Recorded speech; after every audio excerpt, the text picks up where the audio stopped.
श्री वृंदावन बिहारी लाल की, श्री राधा रमण लाल की, श्री राधा वल्लभ लाल की, श्रीमद्भागवत महापुराण की, श्री सुखदेव जी महाराज की, श्री परीक्षित जी महाराज की, गंगा यमुना मैया की, 84 कोस ब्रजमंडल धाम की, गिरिराज धरण की, गोवर्धन नाथ की, रजरानी की, रसरानी की, महारानी की, लाला के बाबा की, बाबा के लाला की, लाला बाबा दोनों की, लाडली के लाल की, लाल की लाडली की, लाडली लाल दोनों की।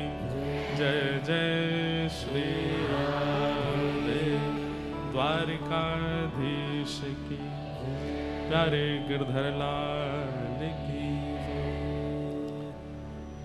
परम मंगल में परात प्रखलेश्वर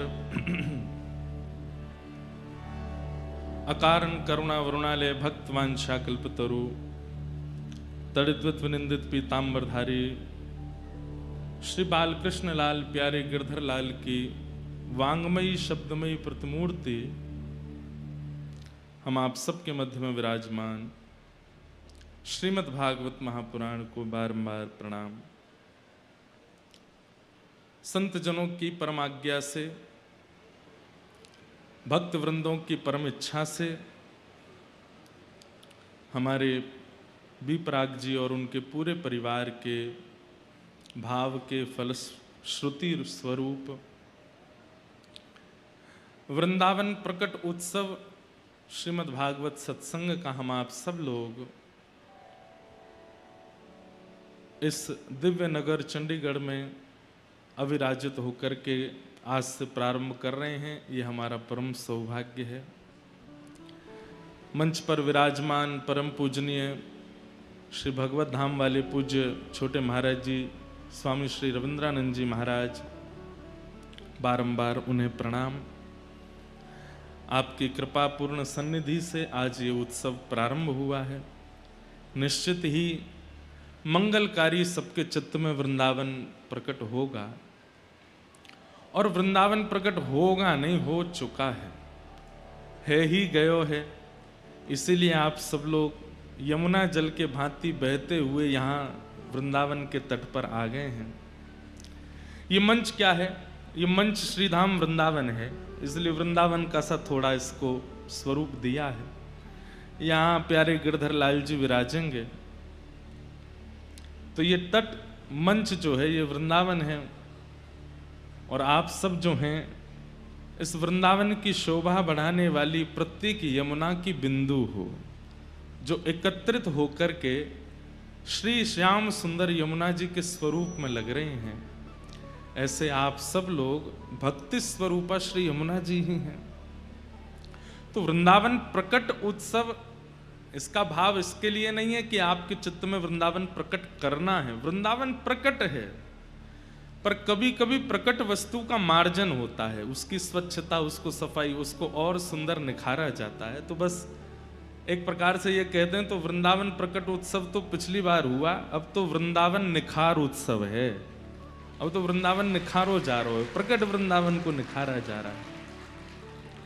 मंच पर विराजमान विप्रवृंद, समस्त गंधर्वजन और आप सभी श्रोता भाई बंधु मातृशक्ति बालक मित्र सखा, सबको जय श्री कृष्ण, जय श्री कृष्ण, जय सिया राम, जय श्रीमन नारायण, जय श्री जय जय श्री राधे। जय श्री अद्भुत आनंद। हमारे विपराग जी का ये सत्संकल्प, गत वर्ष तो यहाँ आनंद हम आप सब लोगों ने लिया ही। अभी भी यहाँ बैठने के बाद से अभी तक मुझे पिछले साल की ही स्मृतियां घूम रही हैं, वही स्मरण सब चल रहा है चित्त में। कुछ कुछ बदलाव है पंडाल में, पीछे खुला है, इधर थोड़े बढ़ गए हैं दोनों तरफ। लोग बाग भी कई नए नए से दिख रहे हैं, कई पुराने तो पहचान में भी आ गए हैं। पिछले साल के देखे भाई इस साल समझ में भी आ गए हैं कि ये वो, हाँ भैया दिख रहा है मुझे। तो बंधुओं, ये सबसे बड़ी उपलब्धि है कि ठाकुर जी को हम याद हैं। यहां से नीचे उतरने के बाद आप हमको याद हो तो आप इंद्रेश जी को याद हो, पर व्यासपीठ पर बैठने के बाद याद हो तो इसका मतलब व्यास मंच पर विराजमान भागवत जी को याद हो, ठाकुर जी को याद हो। और उनकी स्मृति में आना, उनके चित्त में आना, उनको याद आना, उनको पता रहना आपके बारे में, ये बहुत बड़ी बात है। वृंदावन प्रकट उत्सव द्वितीय इस बार यहां मनाया जा रहा है। और सबसे बड़े आनंद की बात है कि उत्सव तो मनेगा ही, भक्त चरित्र। वैसे तो हमारे विपराग जी का पिछले साल भाव था कि महाराज जी मीरा चरित्र सुनना है 7 दिन तक। भक्तिमती मीराबाई का स्वरूप भी विराजमान है मंच पर। परंतु हमारी इच्छा थी कि जब इतने सारे भक्त समूह इकट्ठे होते हैं ना,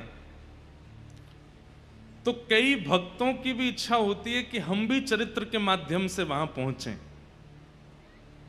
जैसे अब मीराबाई का चरित्र है तो मतलब मीराबाई यहां आ गए, तो सूरदास जी, कुंभनदास जी, रैदास जी, सालबेग आदि आदि कई भक्त हैं।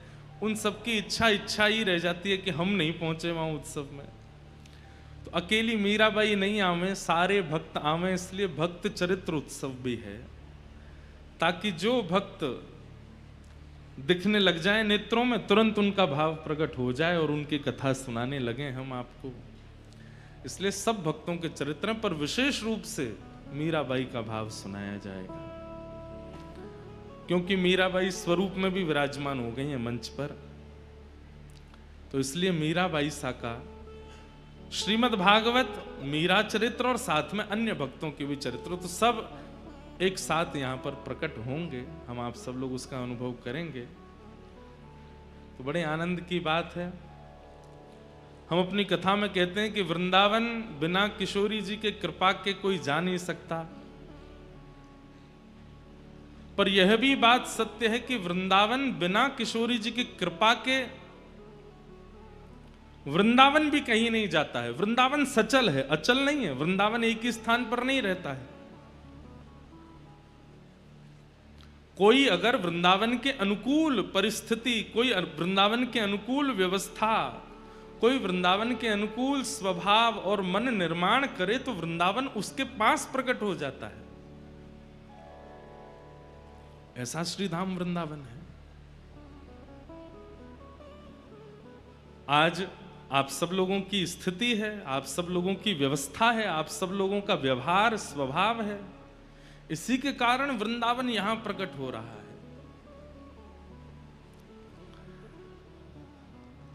तो वृंदावन प्रकट उत्सव हम मनाएंगे, भक्त चरित्र सुनेंगे। 2-3 बात हमारी बहुत ध्यान से सुनिएगा, अगर हो सके तो।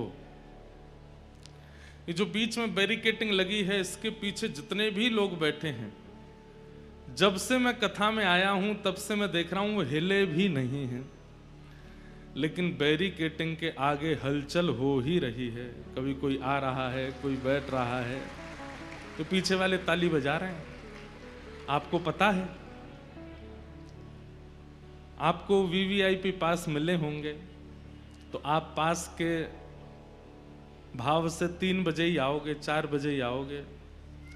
पर वास्तविकता तो ये है कि वीवीआईपी तो वो हैं बेचारे जो 12 बजे आके यहाँ बैठ गए हैं, पहले से ही अपना स्थान रिक्त करके बैठे हैं।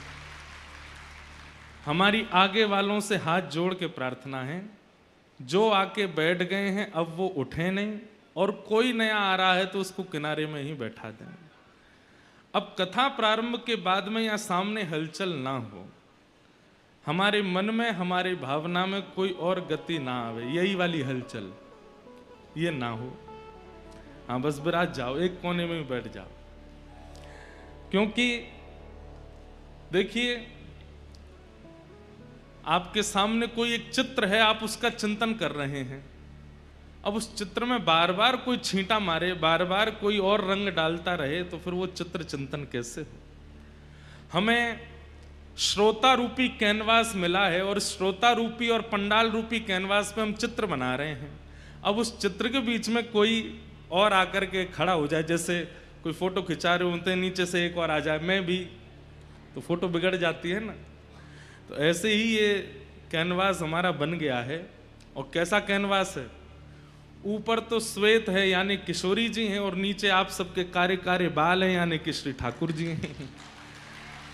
मध्य में ये गोल्डन लाइट जो है, यही आप लोगों के आभूषण हैं।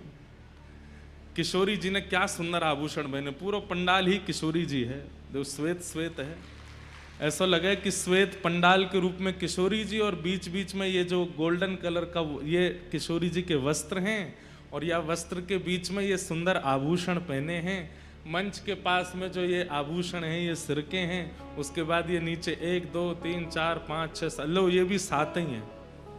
1 2 3 4 5 6 7, हाँ ये सप्त मालाएं हैं। बीच में वो मालाओं में विशेष नग लगे रहते हैं ना, ऐसे बीच बीच में नग लग रहे हैं। और ये ऐसे पूरा किशोरी जी ने छत्र छाया बना रखी है। हमारे माई श्यामा जू को राज, हमारे माई श्यामा जू को। पंडाल कौन है क्यों? किशोरी जी। और यह पंडाल के नीचे आकर के जितने आप सब लोग बैठे हैं, आप सबके जो सिर के केश हैं, भाई लोगों के जो मुखमंडल पे जो काली माँ है, कोई सफेद वाले बैठे होंगे, वो कहेंगे हमारे तो है ही नहीं है। अरे जिनके बाल सफेद हैं या जिनकी दाढ़ी सफेद है, वो ये विचार कर लो कि कारे वारे के ऊपर तो ठाकुर जी हैं, हमारे ऊपर तो किशोरी जी हैं। यहाँ पे भी ठाकुर जी नहीं आन दिए हैं। तो ये श्वेत किशोरी जी, और नीचे आप सब लोगों के मुखमंडल पर जो ये श्याम वर्ण, श्याम कांति का अनुभव हो रहा है, ऐसा लग रहा है ठाकुर जी, किशोरी जी के आश्रय में ठाकुर जी बैठे हैं। जाके अधीन सदा ही सांवरो, जाके अधीन सदा ही सांवरो, या ब्रज को सिर ताज, या ब्रज को सिर ताज, हमारे माई श्यामा जू को राज, हमारे माई श्यामा जू। तो ये किशोरी जी हैं, नीचे ठाकुर जी हैं। और इन दोनों के बीच में जो आपस में चर्चा है रही है, जो आपस में मेल भाव है रहे है, वो सब देख करके हम व्यास मंच से सुना रहे हैं। जो परस्पर ये बीच के गैप में जो भी कुछ अनुभव होता है, कभी यहाँ सूरदास जी आ जाते हैं, कभी मीराबाई आ जाती हैं, कभी कुम्मन दास आ जाते हैं, कभी जनाबाई आ जाती हैं, कभी हितरवंश महाप्रभु आ जाते हैं, कभी गोपाल भट्ट गोस्वामी आ जाते हैं, कभी श्री रामानुजाचार्य आ जाते हैं। तो उन सब के इनके मध्य में आने वाले जो हैं, वो जैसे दिखते हैं, व्यास मंच से वक्ता सुना देता है। इसलिए और कोई यहां पर गतिविधि ना करे, ताकि जो फ्लो है, जो भाव है, जो चित्रण है, वो बना रहे और उसमें हम अपने भाव कह सकें। और हमारी एक और प्रार्थना, आगे बैठने वाले जितने भी हैं, पीछे वाले जल्दी आकर के अपना स्थान ग्रहण करें और आप लोग धीरे धीरे आकर के बैठो, ये भी अनुचित है। कल से आप लोगों को 3 बजे ही आ जाना चाहिए, और हम ऐसा कह देंगे कि हमारे आने के बाद फिर ये गेट बंद कर दिए जाएं, फिर जो भी आवे वो पीछे ही बैठे, आगे नहीं आएगा फिर कोई, ताकि आप लोगों को जो अनुभव मिला है जल्दी आगे से बैठने का, उसका आप लोग फायदा भी लें और उसमें आप मर्यादित भी रहें। आपके अंदर एक ही होड़ होनी चाहिए कि व्यास जी से पहले हम जाके बैठ जाएं, नहीं तो पीछे आके बैठना पड़ेगा फिर। और सुनिए, कितने फोन लगाते रही हूँ, कोई को फोन और नहीं उठेगा, मैं जैमर और लगवा दूंगा यहाँ पे। लो, हमारे पास पास है, पास तो है, महाराज जी तो आ गए, इसलिए पहले आओ। आप लोगों की बहुत बड़ी भूमिका है जो आगे बैठे हैं, क्योंकि पीछे वाले तो हमें इतने दिख नहीं रहे, आप लोग ही दिख रहे हो। आपके मुख की कांति, आपकी गतिविधि, आपका हिलना डुलना चलना, इससे हमारे वाणी पर और भाव पर बहुत असर पड़ेगा, इसलिए इसका बहुत ध्यान रखिएगा। बाकी भैया, तीसरी प्रसन्नता की बात यह है कि हर दिन कथा के तुरंत विश्राम के बाद प्यारे गिरधर लाल जी का यहां पर मनोरथ होगा, सुंदर सुंदर उत्सव होंगे। आज मैं बता देता हूं 7 दिन के उत्सव कौन कौन से हैं। आज ठाकुर जी की फल कुंज है, आज ठाकुर जी का फल मनोरथ है। ठाकुर जी फल के मध्य में बैठेंगे, और जब कुंज मनोरथ होगा ना, तो उसी समय कुंज के अनुसार पद और एक लीला गाई जाएगी। आम बेचन वारी आई, एक आम बेचन वारी। एक आम बेचवे वारी आई है और सिर पे अपने टोकरी लेकर के आम लेती हुई चल रही है। अरे कोई आम ले लियो, अरे कोई आम ले लियो, अरे कोई आम ले लियो,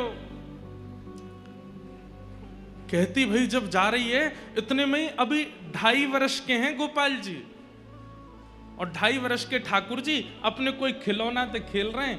यशोदा मैया दही मथ रही है, और जैसे ही ठाकुर जी ने सुनी कोई आम ले लो, कोई आम ले लो, नन्हे से गोपाल जी तुरंत उठ करके गए और छम छम करते मैया के पास जाके बोले, मैया मैं आम खाऊंगा, मैं तो आम ही खाऊंगा। मैया बोली, लाला तेरे बाबा ने पूरे भंडार भर रखे हैं फलनते, मां सेब उधरे, आम उधरे, अंगूर उधरे, सबरे फल भरे पड़े हैं, जाए के खा ले। और आम लेकर के खा करेगो? लेकिन बालकों का स्वभाव है, ठाकुर जी को स्वभाव है, मैं खुद खरीद के लाऊंगा, अपने हाथन से खरीद के लाऊंगा, फिर पाऊंगा। बाबा की खरीदी वही चीज ना लूंगा। मैया मैं तो आम खाऊंगा, आम रोने लगे। मैया बोली, लाला जे फल ऐसे ही ना मिलो करें, कछु देनो पड़े तब मिले, तू कहा देगो? अरे मैया तू कैसी बात करे? बोले क्यों? तेरो लाला इतनो मलूक है, मैं जोर ते हंस जाऊं तो सामने वाले मांग वही भूल जाएं। मैया मैं तो जाए करके हंस जाऊंगा, 2 दतुइयां दिख जाएंगी, सोई फलवारी कछु ना मांगेगी। मैया बोली, कहां से सीखे आयो? कौन ने बताई तू मलूक है? लाला ऐसे ना देगी फलवारी, कछु लेके जा। सो ठाकुर जी बोले, मैया मैं एक काम करूं। बोले कहा, अनाज ले जाऊं संग में, और अपनी अंजलि में भर के ले जाऊंगा, बाकू दे दूंगा, बात फल ले आऊंगा। सो नेक्स्ट से गोपाल जी 2.5 साल के अपने दोनों हस्त कमल को अंजलि बनाए करके, और वहां में ऐसे अनाज भर लें, गेहूं भर लें, और ठाकुर जी अब जा रहे हैं फल लेवे के काज। अब हमारी तरह विवेकी थोड़ी हैं जो धीमे धीमे जाए, ठाकुर जी तो उछल कूद करते हुए जा रहे हैं, ऐसे ही लेके जा रहे हैं, यूं भी नहीं कि बाकू ऐसे दबा ले। अब जैसे ही उछल कूद करते हुए तो सबरे अनाज गिरते जा रहे हैं। मैया कह रही है, अरे लाला ने को नहीं जाने कछु भी, ऐसा भोर हो मेरो लाला। और ठाकुर जी दौड़ के जा रहे हैं, मुख पे चिंता है, क्यों? कि फलवारी कहीं चली नहीं जाए। छोटी सी गली में ते नंद भवन ते निकल करके ठाकुर जी आ रहे हैं, और सुनो, लत्ता नाए पहने, वस्त्र नाए पहने, केवल कौंधनी पहन रखी है। वह कौंधनी में ही क्षुद्र घंटिका इतनी लंबी लंबी है कि वाकई ठाकुर जी को जो है काय सब ढक रहे हो है, बाकी नहीं तो सब आज हरि देखे नंगम नंगा। भैया ये भी एक सौभाग्य दर्शन है कि ठाकुर जी बिना वस्त्र के ही दिख रहे हैं। एक मुझे किसी बालक ने चित्र बना के दिया, आप लोग मत बनाना। उसमें ठाकुर जी 1 वर्ष के ठाकुर जी हैं और ठाकुर जी के 4 भुजा हैं, शंख चक्र गदा पद्म, और शंख चक्र गदा पद्म 1 वर्ष के ठाकुर जी और बिना वस्त्र के मंद मंद मुस्कुरा रहे हैं। इतनी प्यारी छवि है। और ठाकुर जी दौड़ते भय जा रहे हैं, अनाज सब गिरतो जा रहा हो। 2.5 वर्ष के बालक की चाल सीधी नहीं होती। वो चले कैसे? सीधो भी चले तो ऐसा लगे टेढ़ो जा रहा है। तो कभी ठाकुर जी यूं जामे, कभी यूं जामे, कभी यूं जामे। ललित गति विलास बल गुहास, प्रणय निरीक्षण कल्पितो रुमान। इतने में ही वो फल बेचन वाली अपने सिर पर टोकरी रखे, अरे कोई आम ले लो, कोई आम ले लो, मीठे रसीले आम ले लो। कहती भाई जैसे ही आई और वाकई गलती ते दृष्टि पड़ गई, वह गली में जा गली ते नंद भवन ते ठाकुर जी अनाज लेके दौड़ते हुए आ रहे हैं। और जैसे ही देखी है ठाकुर जी की सूरत, भूल गई सब सुध बुध। ठाकुर जी की रूप कांति कैसी है? श्री कृष्ण करणामृत में श्री विल्व मंगल जी कहते हैं कि ठाकुर जी का जो तन है, वो तन तो ऐसा है जैसे कि मानो गहरा नील सरोवर, एक गहरा नील सरोवर। और उस गहरे नील सरोवर पर ये 2 आंखें ऐसी हैं जैसे मानो 2 कमल खिले हों, सबसे आकर्षक 2 कमल हों।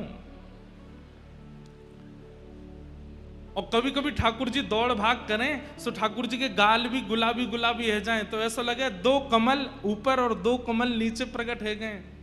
ठाकुर जी की अंग कांति तो श्याम वर्ण की है, परंतु ये हस्त कमल ये भी गुलाबी हैं, चरण कमल ये भी गुलाबी हैं, ओष्ठ ये भी गुलाबी हैं। आहा। और बीच बीच में जो स्वर्ण के आभूषण मैया ने पहनाए हैं, वो ऐसा लगे कि स्वर्ण की कोई नील सरोवर में कोई ने दीप दान किया हो। तो सुंदर सुंदर सुंदर सुंदर दीप वा सरोवर में मचल रहे हैं। तो ऐसे ठाकुर जी की रूप कांति पर मानो जैसे स्वर्ण के आभूषण लगते हैं।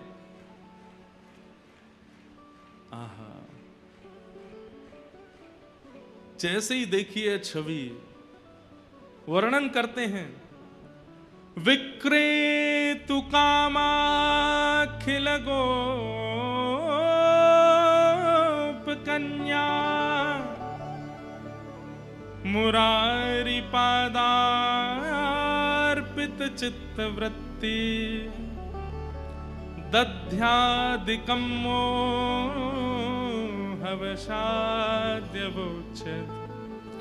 गोविंद दामोदर माधवेति। विक्रेतु कामाखिल गोप कन्या, एक गोप कन्या जो कि फल के विक्रय के लिए निकली है, लेकिन मुरारी पादार पितचित्त वृत्ति, मुरारी के श्री चरणार विंदों में जब उसने अपनी दृष्टि डाल करके देखा तो चित्त वृत्ति खो गई है। ठाकुर जी वहां के सामने आकर के खड़े है गए, अरे सुनो गोपी, मधुर स्वर जैसे कान में गए उसके सिर से तो टोकरी गिरने वाली है, जैसे तैसे संभालती है। कहो लालन, मोकू आम दे दो। गोपी नीचे बैठ गई और जैसे ही टोकरी बगल में रख करके बोली, अच्छा आम चाहिए? बोला हाँ। पहले कछु देनो पड़ेगा तब आम मिलेंगे। ठाकुर जी बोले हाँ मैं लेके आया हूं। और जैसी अंजलि आगे करी, सबरे अनाज गिर गए, एक अन्न को दानो पड़ो बस। ठाकुर जी कह रहे जे बच्चो है। अरे सबरे गोपी गिर गए रास्ता में, अब तुम याते जितनो मिल जाए उतनो दे दो। एक अन्न को दानो है और बाकू ठाकुर जी कह रहे हैं कि याते जितनो मिल जाएगो आम उतने दे दो। गोपी के नेत्र सजल हो गए, वो तो मुख कांति देख रही है, ठाकुर जी की मधुर बैन सुन रही है, नेत्रों में ही उसकी स्थिति है। गोपी बोली अच्छा, या के बदले जितनो मिलेगो उतनो दे दूं? बोले हाँ दे दो। गोपी ने कही लाओ दो। जैसे गोपी ने हाथ कियो, ठाकुर जी ने एक अन्न को दानो वा के हाथ में दियो, गोपी ने संभाल करके धर लियो। अब तो लेकर के महाराज एक आम हाथ में, दूसरा आम दूसरे हाथ में दूसरो आम और दियो, तीसरो आम और दियो, 4-5 आम ठाकुर जी को पकड़ा दिए। ठाकुर जी ऐसे खड़े है गए, 4 आमन में ही ठाकुर जी तो भर गए, छोटे से हैं। बस गोपी इतना ही बहुत है, वो ना है तुमने जो दियो बातें तो और ज्यादा मिलेगो, लेके जाना पड़ेगा। ठाकुर जी बोले अब कैसे देगी? तो गोपी अपनी एक चुनरी उतार करके ठाकुर जी की कमर पे बांधे, और वह कमर में कस के बांधी वही चुनरी में एक आम यहाँ खोस दियो, एक आगे खोस दियो, पीछे खोस दियो, ऐसे करके चारों तरफ आम खोस दिए कमर पे। आज ठाकुर जी ने आम की कोंदनी पहनी है आम की कोंदनी पहन रखी है। वही चुनरी को नेक छोड़ बचो है, तो वही हाथ पे बांध दिए, तो 1-2 आम यहां लगा दिए, दूसरी तरफ यहां पे 1-2 आम लगा दिए। चुनरी को एक छोड़ और फाड़ करके सिर पे बांधो, 2 आम यहां लगा दिए, एक आगे एक पीछे लगाए दियो। ठाकुर जी बोले अब तो मैं गिर जाऊंगा, इतना भारी है गए हो। गोपी बोली अब जाओ अब ठाकुर जी ने ऐसे आम भर रखे हैं, सिर पे भी आम लग रहे हैं, यहाँ पे आम फंसे हुए हैं, यहाँ पे आम लगे। अब ठाकुर जी जब चले तो ऐसे चल रहे हैं कोई गिर नहीं जाए। कहीं कहीं कोई आम ज्यादा दब गए हो तो वहां में ते रस निकल करके आ रहा हो, वो ठाकुर जी को स्नान करा रहा है। और ठाकुर जी ज्यों ज्यों पग बढ़ा के चलते जा रहे हैं, त्यों त्यों वो गोपी निहाल लेती जा रही है। मन में इच्छा है रही है कि ये जाए ना, ऐसे ही देखत रहूं तो मैं जन्म सफल कर मानूं, मैं ऐसे ही देखती रहूं इनको। वहां से यशोदा मैया लाला की झांकी देख रही है, और यहां से वो आम बेकनवारी देख रही है। ठाकुर जी की छवि देख करके निहाल है गई, और जैसे ही सिर पर आम की टोकरी लेकर के निकली है, पहले तो कह रही आम ले लो, लेकिन अब रास्ता में कहती जा रही है अरे कोई गोपाल ले लो, अरे कोई गोविंद ले लो, अरे कोई घनश्याम ले लो, अरे कोई लाला ले लो, अरे कोई कृष्ण ले लो। कृष्ण गोविंद गोपाल मधुसूदन मुरारी कहती हुई जा रही है। आहा, वह एक अन्न के दाने को बार बार शीश से लगावे, नेत्रंश अश्रुपात है रहे, बहाने बना बना करके रोज जावे नंद भवन के सामने, और ठाकुर जी रोज वहां से कछु खरीदवे जावे। ऐसी कृपा ठाकुर जी ने वाक्य ऊपर करी है। विक्रेतु कामा खेल गोप कन्या, मुरारी पादार्पित चित्त वृत्ति, दध्यादिकं मोह वशाद्य वोच्य, गोविंद दामोदर माधवेति।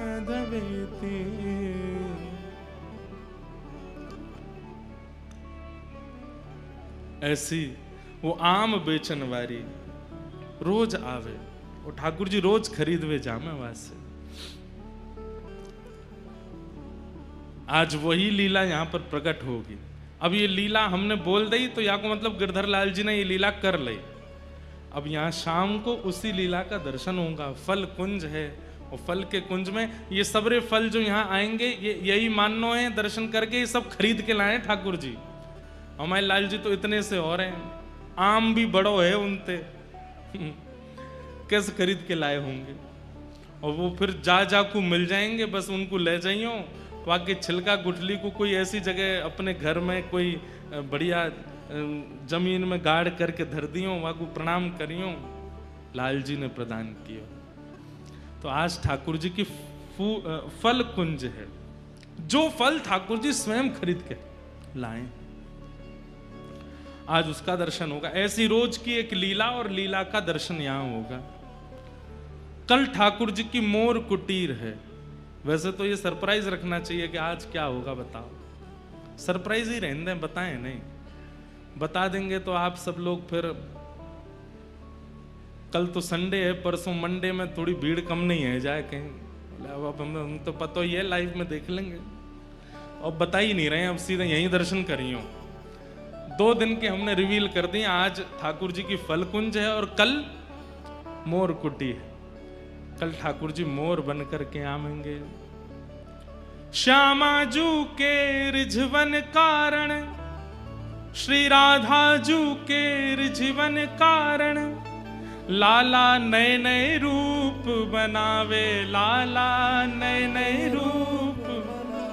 किशोरी जी को रिझावे के लिए लाला नए नए रूप बनावे। आज कहा बनो हो कान्हा मोर बन आयो, कान्हा मोर बन। तो कल ठाकुर जी की मोर कुटी के दर्शन होंगे।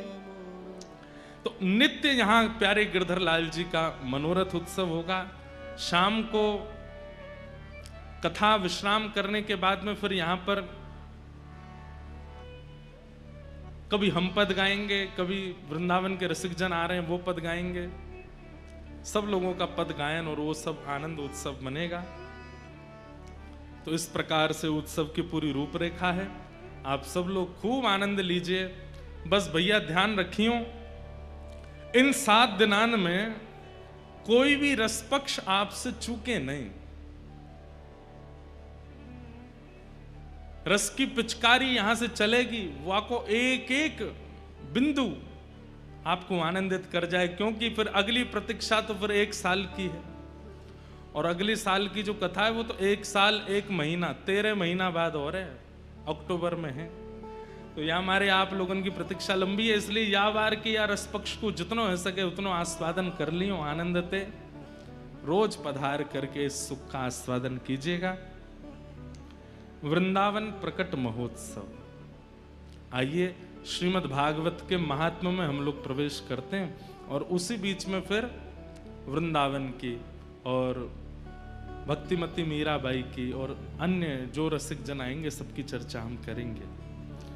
सच्चिदानंद रूपाय विश्वोत्पत्त्यादि हेतवे तापत्रय विनाशाय श्री कृष्णाय वयं नमः। यं प्रव्रजन्तमनुपेतमपेतकृत्यं द्वैपायनो विरह कातर्या जुहाव। पुत्रेति तन्मयतया तर्वोऽभिनेदुः तं सर्वभूतहृदयं मुनिमानतोऽस्मि।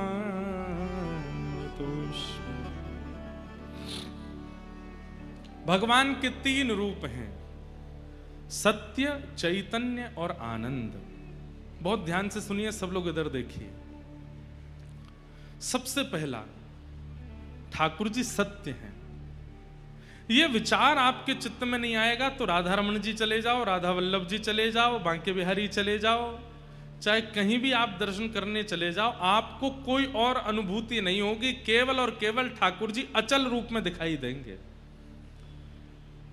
ये इस बात का प्रमाण है कि ठाकुर जी हमको अचल दिखते हैं, इसका मतलब हम अभी सत्य रूप का दर्शन नहीं करते।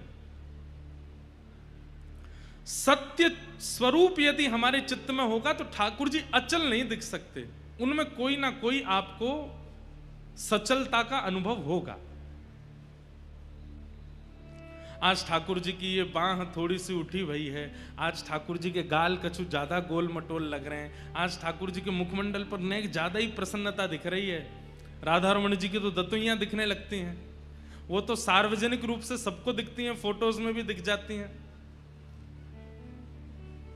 राधा रमन जी की एक कृपा है, वो ऐसा अनुभव कर, ऐसा आपको कहते हैं कि तुम्हारे चित्त में भले ही मेरे प्रति सत्य भाव ना हो, मैं तो फिर दांत दिखाऊंगा अपने। पर ये दंतावली का दर्शन केवल राधा रमन जी का नहीं होता, सबका होता है। पर बाकियों में अनुभव करने के लिए आपके चित्त में सत्य का होना आवश्यक है कि ये वास्तविक सत्य है। महाप्रभु जगन्नाथ जी, अभी हम जगन्नाथपुरी कथा करके आए हैं। आपको पता है वो विरह के ठाकुर जी हैं। महाप्रभु जगन्नाथ जी श्री प्रिया जी के विरह में ऐसे हो गए हैं, व्रजवासियों के विरह में ऐसे हो गए हैं। लेकिन आप जगन्नाथ जी का दर्शन करो तो उनके अधर पर आपको प्रसन्नता का अनुभव होगा, वो प्रसन्न दिखाई देते हैं, ऐसा लगता है मुस्कुरा रहे हैं क्या, प्रसन्नता का अनुभव होता है। नेत्रों को अगर देखेंगे तो अनुभव होगा कि कोई रोने वाला होता है तो उसके नेत्र ऐसे हो जाते हैं, बड़े बड़े नेत्र हो जाते हैं, नेत्रों के आसपास थोड़ी लालिमा जैसी हो जाती है, लेकिन मुखमंडल का दर्शन करती है ऐसा लगता है जैसे मानो प्रसन्न हो रहे हो। ठाकुर जी सत्य हैं, और जो उनके प्रति सत्य भावना रखेगा उसको एक जैसे ठाकुर जी नहीं दिखेंगे, उनमें कुछ ना कुछ अनुभव होता रहेगा। आज उदास हैं, आज न प्रसन्न ज्यादा हैं, आज थोड़े से रूठे भये हैं, आज न हंस रहे हैं, आज थोड़े से नटखट लग रहे हैं, ऐसे कुछ ना कुछ प्रतिबिंब स्वरूप उनका प्रकट होता रहेगा। ठाकुर जी सत्य हैं, उनके प्रति सत्य भावना रखो। दूसरी बात, ठाकुर जी चैतन्य हैं। चैतन्य मतलब वो जड़ नहीं है, उनके प्रति धातु पदार्थ या किसी पाषाण की भावना मत रखो, वो साक्षात चैतन्य है। जैसे हम चैतन्य हैं, हमारी चैतन्यता के लिए एसी लगाए गए हैं, पंखे लगाए गए हैं, कूलर लगाए गए हैं, बैठने के लिए गद्दा लगाया गया है, सब। कई लोगों को मैं देखता हूं ठाकुर जी को विराजमान कर देते हैं, नीचे एक वस्त्र भी नहीं धारण कराते। क्यों? क्योंकि उनके मन में चैतन्य भाव नहीं है। ठाकुर जी को कहीं भी कैसे भी वस्त्र पहना देते हैं, उनमें जड़ाउदार कुछ लगा होता है। ठाकुर जी जो वस्त्र पहनते हैं उनके भीतर कसैलिता होती है, वो चुभती होगी अंग को, लेकिन उनको विचार में नहीं आता। क्यों? क्योंकि चैतन्य भाव नहीं है ठाकुर जी के प्रति। ठाकुर जी के प्रति चैतन्य बुद्धि रखो, वो साक्षात चैतन्य हैं। वो कहाँ विराजमान होने चाहिए, कैसे उठा के लेके चलने हैं, कहाँ। हमारे यहाँ कहते हैं कि ठाकुर जी का जब श्रृंगार भी करें तो ठाकुर जी को उठा करके गोद में धारण करो, एक वस्त्र पहना करके उस पर, और फिर उसमें ज्यादातर अंगूठे का प्रयोग मत करो, क्योंकि अंगूठे से बल लगता है, ठाकुर जी को श्रम होता है। इतना विचार किया जाता है। ठाकुर जी चैतन्य है। अगर सत्य और चैतन्य बुद्धि ठाकुर जी के प्रति नहीं रखोगे तो फिर आप ये प्रश्न करोगे, महाराज जी हमको हमारी भक्ति बढ़ क्यों नहीं रही है, हमारे मन में वो प्रेम क्यों नहीं आ रहा है, हमारे मन में वो विरह क्यों नहीं आ रहा है, वो भाव क्यों नहीं आ रहा है? क्योंकि आपने चैतन्य जैसी प्रतिक्रिया की नहीं ठाकुर जी के साथ। उनके प्रति चैतन्य भाव रखो, चैतन्य बुद्धि रखो। ठाकुर जी चैतन्य है। मीराबाई, सूरदास ये ठाकुर जी को चैतन्य मानते हैं, जड़ नहीं मानते। मीरा के चित्त में, बाईसा के चित्र में प्रेम का प्रादुर्भाव ही इसी बात से हो जाता है। मां से एक बारात देख करके बस पूछ लेती है, मां ये क्या हो रहा है? मां कहती है ये बारात जा रही है। अच्छा, ये कौन है जो घोड़ी पे बैठा है? बोले ये बींद है, दुल्हा है, इसकी एक दुल्हन है, उसको ब्याह करने के लिए जा रहा है। मीराबाई बोली अच्छा, छोटी सी है। मैया मैं भी कभी दुल्हन बनूंगी? तो मां हंस करके बोली हाँ तू भी दुल्हन बनेगी। और मेरा बींद कौन आएगा? मेरा बींद कहां से आएगा? वो कैसे घोड़ी पर बैठ के आएगा? क्या पहन के आएगा? कैसे सेहरा बांध के आएगा? कब आएगा? मां ने हंस करके टाल दिया, अरे अभी तू लाली है, तू छोटी है, ऐसी बात क्यों करती है, आएगा तेरा बींद भी। मीराबाई तो चिंता में पड़ गई, बोले मैं देखूं तो सही मेरा बींद है कैसा? मुझे मेरे माता पिता से दूर ले जाएगा, अपने साथ रखेगा, अगर वो अच्छा नहीं हुआ तो मैं ब्याह क्यों करूंगी? पहले मुझे बताओ कौन है मेरा बींद।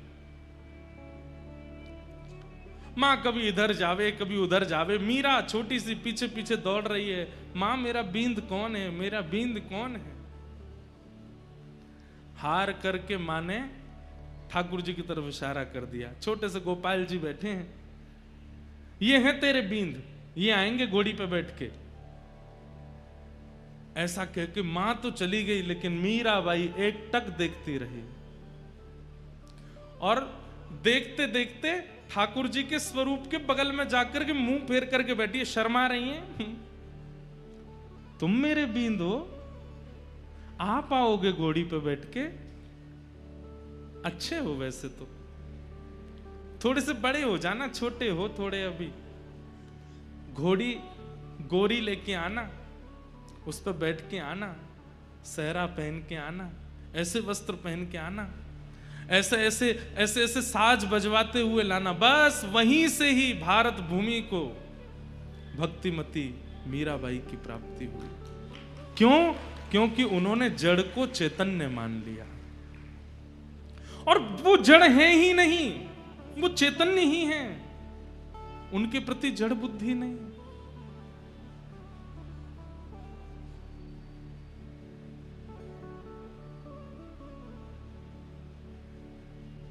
मीरा जो अपने पूर्व जन्म में एक माधवी नाम की गोपी, एक बात तो आपको माननी पड़ेगी, आपका वृंदावन से प्रति प्रेम, आपका किशोरी जी के प्रति प्रेम, आपका राधा रमण जी, राधा वल्लभ जी, बिहारी जी के प्रति प्रेम, ये इस जन्म में अगर हुआ है तो ये इस जन्म का नहीं है, ये पूर्व का है। ये पूर्व से ही आपका संबंध है, पूर्व से ही वो आपको प्रिय हैं, पूर्व में कुछ तो आपने ऐसा किया है जिसके कारण ठाकुर जी आपको इतने प्रिय हैं। एक जन्म का संबंध नहीं हो सकता। हाँ, एक जन्म पहला जिसका संबंध होगा ठाकुर जी से, उसकी भावना कैसी होगी सुनो। उसको वृंदावन आकर्षण तो करता होगा, पर किसके लिए आकर्षण करता होगा? बस वृंदावन जाकर के खाना अच्छा लगता है, वहां जीव के स्वाद मिल जाते हैं। वृंदावन जाकर के रहना अच्छा लगता है, वहां पे भीड़ भाड़ रहती है, कूद कूद करके सब लोग कीर्तन करते हैं, ये अच्छा लगता है। वृंदावन की परिक्रमा करने में मजा बड़ा आता है भैया। चाय पियो, कहीं पे फेन खाओ, टोस्ट खाओ, गन्ना का रस पियो, बढ़िया चलते रहो, अपने मित्रों के साथ ऊधम करते रहो, चिल्लाते रहो, गाते रहो। इन सब चीजों का जो आकर्षण वृंदावन के प्रति है, इसका मतलब ये पहला आकर्षण है आपको। लेकिन वृंदावन जाते हैं और वृंदावन में प्रवेश होते ही आंसू से आने लगते हैं। श्री राधा रमण जी को देख करके बस मन करता है कि हटे ना इनके, और मन में प्रश्न भी उठता है, क्यों इतना प्रिय लग रहा है, ये अश्रुबिंद क्यों आते हैं, क्यों राधा रमण जी के सामने से हटने की इच्छा नहीं होती, क्यों इनकी रूप माधुरी इतनी प्रिय लगती है। ब्रजवासियों के भोलेपन, ब्रजवासियों की क्रिया, वृंदावन के बंदरों की प्रतिक्रिया देख करके मन बड़ा प्रसन्न होता है। ऐसा लगता है कि मेरी आत्मा यहीं की है।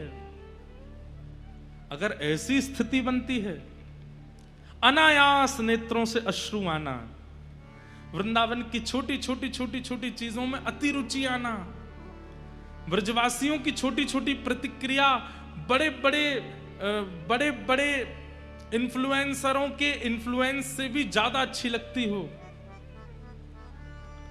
ये सब स्थिति यदि मन में प्रकट होती है तो इसका मतलब ये एक जन्म का नहीं है, अनेक जन्म का है। वापस लौट करके चंडीगढ़ आते हैं तो बस अगली दिन की प्रतीक्षा होती है, अब कब वह दिन आएगा, फिर से हम वृंदावन जाएंगे, फिर से गाड़ी में बैठेंगे, फिर से सब योजना बनेगी, फिर से वृंदावन की रास्ते पर निकलेंगे। और क्या बताएं महाराज, हाईवे पर वो रास्ता अच्छा लगने लगता है जो वृंदावन की ओर जाता है। दिल्ली से वो वृंदावन का एरो अच्छा लगने लगता है, वृंदावन से छठीकरा से जैसी ओ मेरो वृंदावन लिखा आता है तो मन मन मयूर नृत्य करने लगता है। ये समझो वो एक जन्म का नहीं है। आहा, मीराबाई कहती है, पल पल पिय को रूप निहारूं, निरख निरख सुख पाती। पल पल पिए को रूप निहारूं, निरख निरख सुख पाती। ऊंचे चढ़ चढ़ पंथ निहारूं, ऊंचे चढ़ चढ़। मीराबाई रोज उस दिशा में देखती हैं जिस दिशा में वृंदावन है। एक बात और सुनिएगा, वृंदावन जिसको परिपूर्ण प्राप्त हुआ ना, वृंदावन ने उसको विरह भी बहुत दिया है। मीराबाई, मैं वर्ष तो नहीं जानता कि 35, 40, 50 कितने वर्ष मीराबाई को लगे वृंदावन पहुंचने में, लेकिन मैं इतना जानता हूं कि युवावस्था पूरी निकलने के बाद ही मीराबाई वृंदावन जा पाई। उससे पहले तो मीराबाई केवल दिशा का दर्शन करती हैं, और दिशा में जाने वाले पक्षी, दिशा में दिखने वाले वृक्ष, दिशा में दिखने वाले, दिशा की ओर जाने वाले बादल, सबको प्रणाम करती है मीराबाई। क्यों? क्योंकि तुम उस दिशा में जा रहे हो जिस दिशा में मेरा वृंदावन है। ऊंचे चढ़ चढ़ पंथ निहारूं, ऊंचे चढ़ चढ़ रोए रोए अखियां प्यासी, गिरधर जन्म मरण रासा थी, बिसर में दिन राती, आए नाए शुरू में दिन राती, गिरधर जन्म मरण रासा, गिरधर जन्म मरण रासा। ऐसी मीरा के ठाकुर जी कब बने? जब उन्होंने मां के द्वारा कहे गए गोपाल जी को बाल्यकाल में अपना बींद मान लिया। एक बार भी मन में ये प्रयास, मन में ये भाव नहीं आया कि ऐसे जड़ ही हैं, ये चैतन्य है। ये बात निश्चित है कि चैतन्य बुद्धि से ही ठाकुर जी की सेवा में लगा जा सकता है। माधवी नाम की गोपी हैं मीरा, अपने पूर्व जन्म में भगवान के एक सखा के साथ इनका विवाह हुआ। अधिकतर ज्यादा प्रसिद्धि इस बात की है कि श्री दामा के साथ में मीराबाई का ब्याह हुआ। ध्यान से सुनना, पूर्व जन्म में जब ये माधवी नाम की गोपी, ठाकुर जी भी छोटे से हैं और उस समय में बहुत लंबी आयु के बाद ब्याह नहीं होता था, छोटी अवस्था में ही ब्याह हो जाता था। पर भगवान के जितने भी सखाए सब ठाकुर जी से बड़े हैं, सब ठाकुर जी से बड़े। एक आध कोई छोटे हैं, बाकी सब ठाकुर जी से बड़े। तो ठाकुर जी के सखा का ब्याह हो गया। ठाकुर जी को पता नहीं चली, बहुत ध्यान से सुनो सब लोग, इधर देखो। ठाकुर जी को पता नहीं चली कि कब कब में ब्याह हो गया। लेकिन एक दिन श्री दामा अपनी पीहर गई हुई बहू को ले जाने के लिए तैयार हुआ, और जैसे ही सब सखाओं को बोलने आया कि मैं जा रहा हूं, तो ठाकुर जी बोले, अरे श्री दामा, वैसे तो तू रोज पुराने से लत्ता ने पहन के आ जाए, आज बड़े चमकदार लत्ता पहन के आए हो, कहां को जा रहे हो भैया? तो श्री दामा बोलो, लाला मैं तो अपनी ससुराल जा रहा हूं। ठाकुर जी बोले, जे कौन सा गांव है ससुराल? श्री दामा बोले, लाला जे गांव ना है तो कोई शहर है? बोले ना शहर ना है। तो कोई देश है? बोले ना देश ना है। तो लाला जब हम बड़े है जाए, हमारो ब्याह है जाए, तो जा कन्या ते हमारो ब्याह होवे, वाको घर हमारो ससुराल होवे, वहां जा रहा हूं। जैसे वहां माधवी रोई थी कि मेरे बींद कौन, ऐसे ठाकुर जी रोने लगे, मेरी ससुराल कहां है? श्री दामा, तेरी ससुराल तो मिल गई, मेरी ससुराल कहां है? श्री दामा बोले, लाला तेरी ससुराल ना है। अच्छा ऐसा भी होता, बालक उनमें सब चिढ़ान लगे। मधुमंगल जबरदस्ती आके बोलने लगो, लाला मेरी भी ससुराल है, पता है? वो तेरी कहां? बोले मेरी जमुना पार है, मैं हूं जाऊंगा सज धज के। इतने में सुबल आ गए, वो लाला मेरी भी ससुराल है। वो तेरी कहां? बोले मेरी मां है गिरिराज जी पर्वत के पास।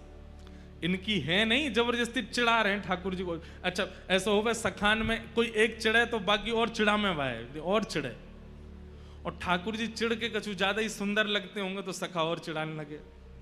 अब तो तन सुखा मन सुखा धन सुखा जे हुआ है, धन सुखा बोलो मैं हूं ससुराल जा रहा हूं, मन सुखा बोलो मैं हूं ससुराल जा रहा हूं, तन सुखा बोलो मैं हूं। लाला बोले तेरी हूं ससुराल है, पतर पूछ रहा से तेरी हूं ससुराल है, और मैं इतनो माखन खाए खाए के हट्टो कट्टो है, मेरी ससुराल ना है अभी तक। ठाकुर जी को यह बात को आश्चर्य ज्यादा है कि तन सुखा की भी ससुराल है और मेरी ससुराल ना है। आज ठाकुर जी घर आए, दूर आकर के बैठ गए मुंह फुला के।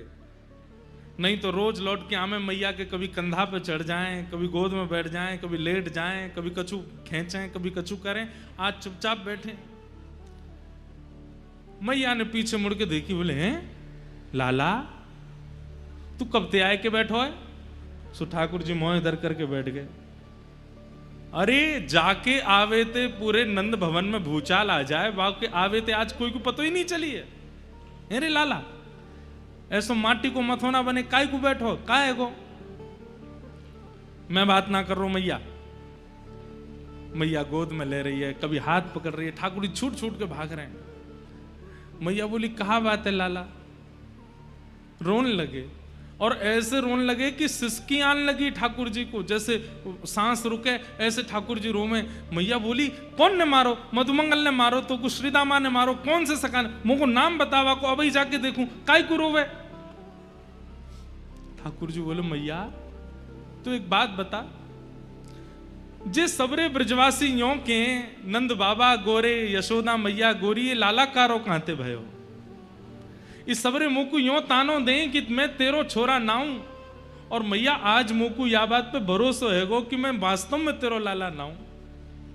मैया बोली ऐसो काहे को सोचे, ऐसो काहे गो लाला तू यों काहे को सोचे? बोलो मैया श्री दामा की ससुराल, मधुमंगल की ससुराल, सुबल तो तन सुखा मन सुखा, और सबसे बड़ी आज तन सुखा क्यों ससुराल है, पतरो सो है क्यों ससुराल है। और मैया मैं ऐसो प्यारो दुलारो ऐसो सुंदर सो मेरी अभी तक ससुराल ना है।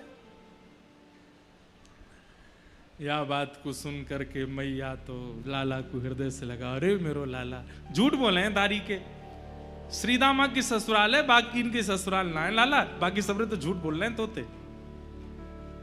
मैया तेरी भी ससुराल है? मैया बोली लाला जे घर मेरो ससुराल ही है। अच्छा मैया और नंद बाबा क्यों ससुराल है? बोले हाँ उनकी ससुराल है। और दाऊ दादा की? बोले ना दाऊ दादा की ना है। ठाकुर जी कूद के गए दाऊ दादा के पास, दाऊ दादा को हाथ पकड़ के लाए, भैया चल। बोले कहाँ? घर छोड़ के जा रहे हैं, ससुराल ढूंढ के आवेंगे अपने।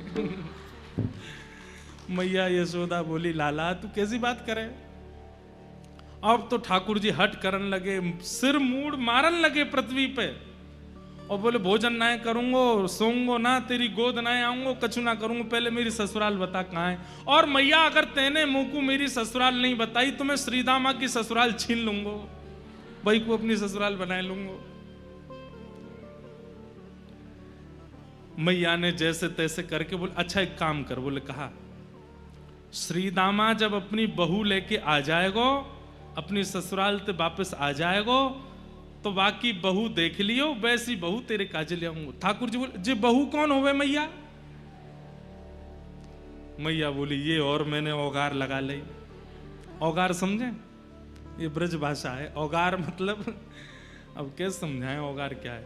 जो बला, ये और मैंने बला लगा ली, पहली ससुराल के काजे लड़ रहा हूं, बहू और बताओ कौन है? मैया बोली लाला। इतने में नंद बाबा आगे, बोले मैं बताऊं लाला, यहां पे आ। गोदी में बैठ गए। बोलो लाला तेरी मैया है ना? बोले हाँ। जे मेरी बहू है। बाबा मेरी मैया तुमने बहू बना ली और तुम्हारी मैया मैं बहू बनाऊंगा। तुम्हारी मैया कहाँ है? अपनी मैया बताओ, उनको मैं बहू बनाऊंगा। सब लोग ठाकुर जी की बात सुन के ऐसी मधुर बात करें। इसीलिए तो श्रीमद् वल्लभाचार्य जी कहते हैं अधरम मधुरम वदनम मधुरम हसितम मधुरम चलितम मधुरम नैनम मधुरम रेणुम मधुरम मधुराधिपते खिलम मधुरम। भैया द्वारिका के श्री कृष्ण वो राजा हैं, जगन्नाथपुरी के श्री कृष्ण वो जगन्नाथ हैं, वो नाथ रूप में विराजमान है। बद्रीनाथ के श्री कृष्ण तपस्वी भगवान हैं, दक्षिण के रंगनाथ हैं, लेकिन हमारे वृंदावन के वो तो ऐसे ही हैं।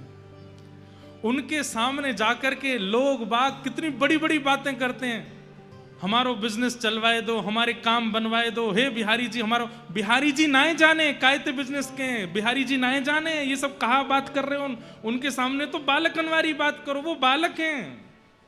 वृंदावन के श्री कृष्ण तो मधुर कृष्ण हैं, उनके सामने जाकर के सारे संसार के प्रपंचों की चर्चा मत करो। प्रपंचों की चर्चा करने के लिए और भी लोग हैं। वृंदावन श्री कृष्ण के पास जाके तो जैसे एक छोटे बालक, अभी कोई आपके रिश्तेदार का छोटा बालक आ जाता है, उसको आकर के आप ये बोलते हो क्या, आजकल तो भैया हमारा मुनाफा नहीं चल रहा है, बढ़िया प्रॉफिट नहीं हो रहा है, बहुत लॉस जा रहा है। सेकंड क्लास का बालक बोलेगा ये क्या होता है, ये आप क्या कह रहे हैं? बेटा आजकल शेयर मार्केट बहुत गिर गई है, सोने का दाम इतना हो गया है, चांदी का इतना बढ़ गया है। मम्मी के पास, मम्मी चलो यहाँ से, ये तो अंकल कैसी बात करते। ऐसे ही ठाकुर जी हैं, वृंदावन के श्री कृष्ण लाला हैं। वृंदावन के श्री कृष्ण लाला से लेकर के रास बिहारी तक ही रहते हैं, उसके आगे की लीला श्री कृष्ण वृंदावन में नहीं करते। तो इसी मध्य में ही हमको लीला में प्रवेश करके वृंदावन जाना चाहिए। हम इन्हीं लीलाओं का चिंतन करते हुए जाएं। घर कैसे बनता है, व्यापार कैसे चलता है, परिवार व्यवस्थित कैसे होता है, ये वृंदावन श्री कृष्ण को नहीं पता। अब बात वो है भैया, जानते तो वो सब हैं, लेकिन हमें नहीं बोलना है, वो लाला है। इतने में ही कोई दौड़ो दौड़ो आयो, बोले लाला जल्दी चल। बोले कहा भैया, श्री दामा ससुराल ते आएगो, बहू लेके आयो है। ठाकुर जी तुरंत दौड़े, मेरी पीतांबरी कहाँ है, मेरी कारी कमरी कहाँ है, जल्दी लाओ पहन के। मैया बोली लाला कहा करेगो बहू को? बोले मैया मक्खन जैसा हो तो को खावे को खाऊंगो। लाला बहू खावे की चीज ना है, बहू तो देखवे की है, और फिर तेरा ब्याह हो जाएगा ना, फिर तू सब समझ में आ जाएगी। ठाकुर जी दौड़ करके गए, यहां श्री रामा अपनी बहू लेके, माधवी लेके आयो है। माधवी की माता जी ने माधवी को समझा के भेजा। बोले तू वापस अपने ससुराल जा रही है? बोले हाँ। सब चीज को ध्यान रखियो लाली, सास की बात मानियो, ससुर की सुनियो, पति की यूं करियो, आदि आदि सब बातें कहीं। और बोली तू एक बात तो गांठ बांध के जा। बोले कहा? बोले तेरे जो पति हैं श्रीदामा, इनको एक सखा है, वाको नाम है कन्हैया। बोला हाँ। चाहे कछु है जाए, जीवन भर तो को घूंघट में ही बूढ़ो है नो पड़ जाए, घूंघट में ही रही आई हो, लेकिन वाकू अपनो मुख मत दिखाइयो। क्यों मैया? अरे मैंने ऐसी सुनी है कि वृंदावन में वो कन्हैया नेक्सस हो, वो जाको मुख देख ले या जाको अपनो मुख दिखाई दे, वाको पातिव्रत धर्म आदि सब नष्ट हो जाए, वो वही को है कि रह जाए। माधवी ने तो तभी घूंघट कर लियो, और घूंघट करके गांठ बांध दी। बोले मैया मैं सौगंध खा के कह रही हूं, मुख नहीं दिखाऊंगी। बंधुओं एक बात बोलें, माताओं का बहुत बड़ा रोल होता है अपनी बेटी के ससुराल को सुरक्षित करने का। बेटी के मतलब बेटी की मां का, उसकी कैसी शिक्षाएं बेटी लेती है और अपने ससुराल में जाकर के कैसा व्यवहार करती है, इस पर मां को बहुत ध्यान देना चाहिए।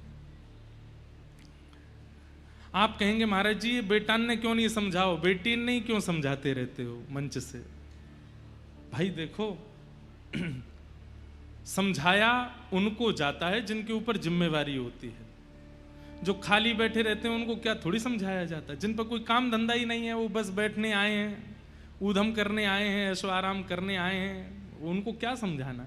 पर जिनको संभालना है, जो व्यवस्था प्रमुख है, उनको समझाया जाता है। माताओं के ऊपर बहुत बड़ा दायित्व है, इसलिए उनको समझाते हैं, समझाया। लेकिन ऐसी शिक्षा नहीं देनी चाहिए जैसी माधवी की मां ने दी है। उनसे मत बोलना, उनके प्रति ऐसा व्यवहार रखना, वो कुछ भी कहें तुम ये करना, ऐसा ये सब नहीं है।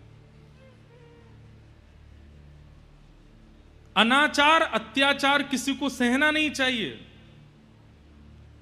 अगर ससुराल में अनाचार अत्याचार होता है तो उसके प्रति आपको कदम उठाना चाहिए, लेकिन कई बार ससुराल पक्ष के लोगों का व्यवहार अलग अलग होता है। नया घर है ना आपके लिए, तो उस व्यवहार को समझना चाहिए कि भाई सब लोग हमारे अनुकूल नहीं हो सकते, हम थोड़ा समझें इनका व्यवहार, इनकी विचार, और उसके अनुकूल से हम फिर प्रतिक्रिया दें। हाँ, वो विचार अत्याचार में अगर परिवर्तित हो जाए तो फिर कदम उठाना भी चाहिए, लेकिन केवल आपके विपरीत स्वभाव वाला है और आप उसी से ही उखड़े उखड़े रहोगे तो फिर कैसे गृहस्थ आश्रम चले। सबका स्वभाव अलग होता है, थोड़ा समझना चाहिए। माधवी को समझाया कि तू कन्हैया को मुख मत दिखाना। माधवी ने गांड बांध ली, बोले कि कोई बात नहीं मैया, आप तुम यही देखना। निकल पड़ी अपने ससुराल की ओर। यहां बीच रास्ते में ठाकुर जी आ गए और ठाकुर जी ने आके कही, अरे सीदामा आए गए हो? बोले हाँ। कैसी लगी ससुराल? बोले लाला जब मिलेगी तो को तो पता चलेगी कितना सुख मिले ससुराल जावे में। ससुराल जाने में इतना अच्छा क्यों लगता है लोगों को? अभी तो ब्याह के बाद ही पता चलेगी, लेकिन फिर भी मन में भाव आता है कि सबको ससुराल, भले ही 4-5 दिन नहीं नहाता होगा, लेकिन जिस दिन ससुराल जाना होगा उस दिन जरूर स्नान करता है, नए वाले कपड़े पहनता है, बढ़िया सुंदर जो है दाढ़ी वाड़ी बना लेता है कि ससुराल जाना है। क्यों? घर में क्यों नहीं रहते ऐसे?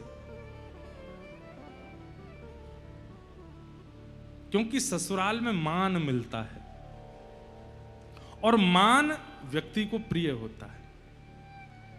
बहुत बड़ी बात है। मान जहां भी मिलेगा व्यक्ति को वो अच्छा ही लगेगा, और जहां मान नहीं मिलता हो वहां जाने की किसी के घर में कोई मान नहीं करता, सम्मान नहीं करता, इसलिए घर में मन नहीं लगता लोगों का। लेकिन वही मान सम्मान प्रेम घर में होने लग जाए तो घर से कौन जाए?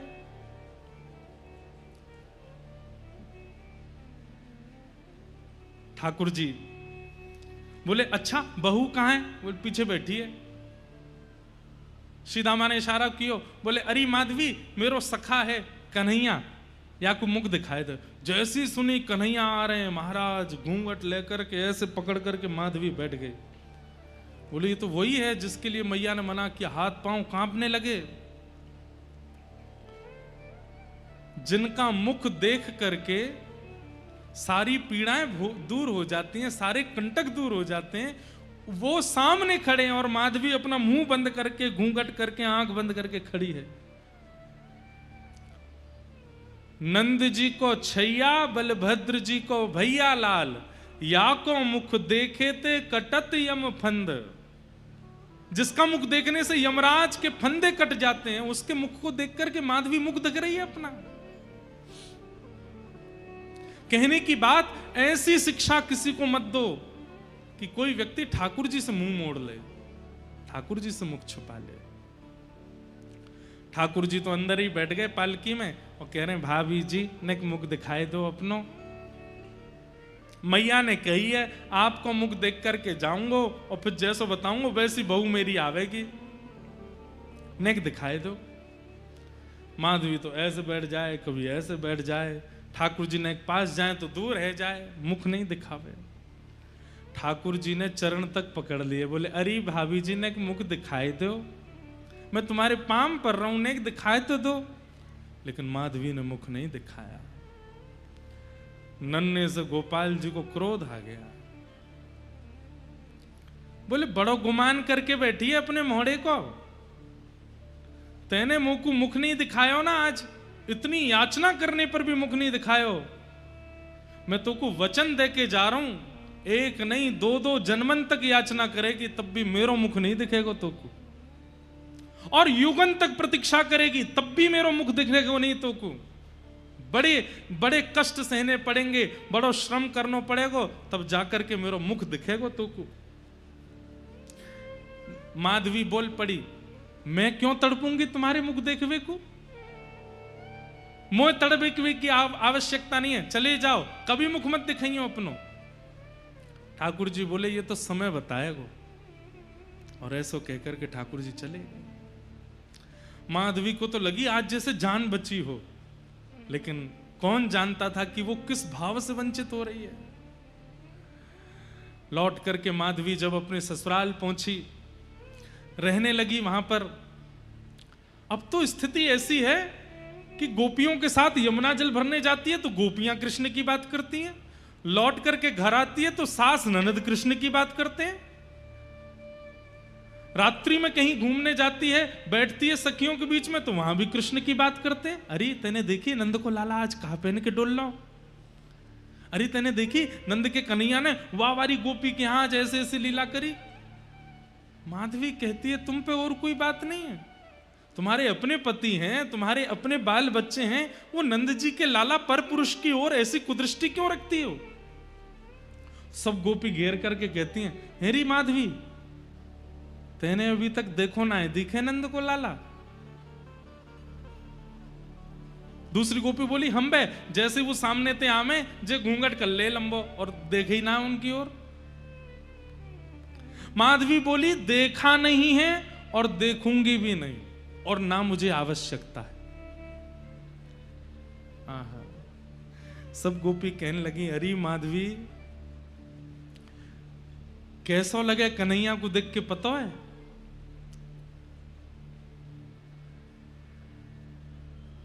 जैसे अंधे को मिल जाए ज्योति,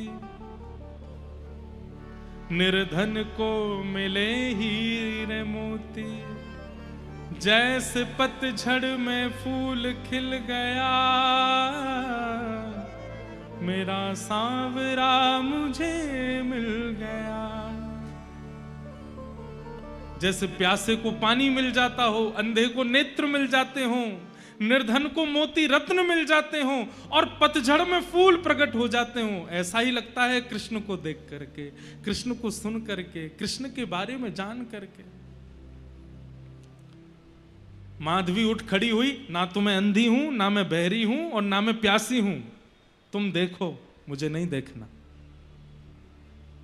अब तो माधवी अकेली जाती है जल भरने के लिए, अकेली बैठी रहती है। क्यों? सबके बीच में जाऊं तो कृष्ण की बात करते हैं। ठाकुर जी दो कोई मिलते हैं, एक बात तो लिख ही लेना, या तो वो जो 24 घंटा इनको सोचते रहे, और या वो जो इनते दूर ही दूर भागे। ये दो कोई मिलते हैं, बीच वाले तो कई बार मझधार सी में ही रह जाते हैं। ये दो कोई पकड़ते हैं, या तो एक वो जो श्वास श्वास पे इनको बचता है, या एक वो जो इनसे जितना हो सके दूर भागने की कोशिश करता है, उसी को पकड़ते हैं।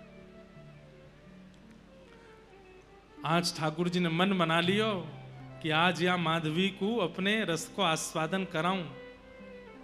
अब देखो, लीला रूप में तो कुछ भी चल रहा हो, लेकिन ठाकुर जी को पूरे विश्व को प्रेम की पराकाष्ठा दिखानी है मीरा के रूप में, इसलिए मीरा का निर्माण कर रहे हैं ठाकुर जी। आज ठाकुर जी ने मन बना लिया, बोले आज या माधवी को दिखाई दूं मैं।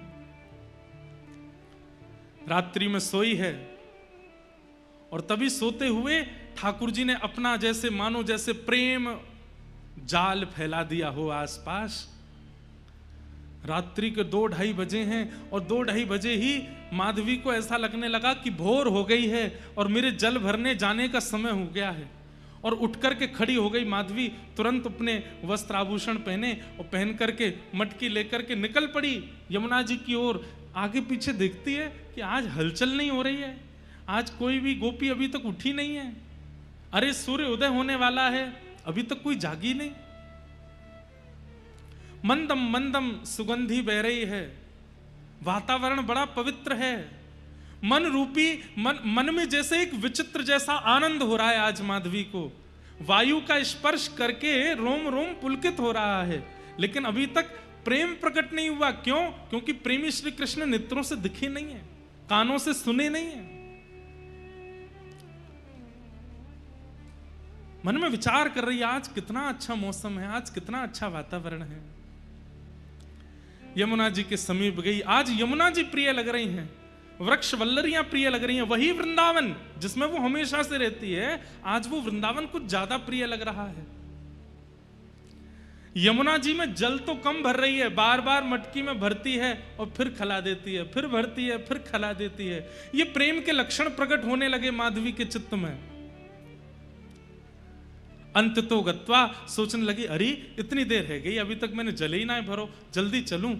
जल भर के और जैसे ही उछान लगी, वही मटकी है जो रोज लेकर के जाती है, लेकिन आज वो मटकी इतनी भारी हो गई कि माधवी से उठ नहीं रही है।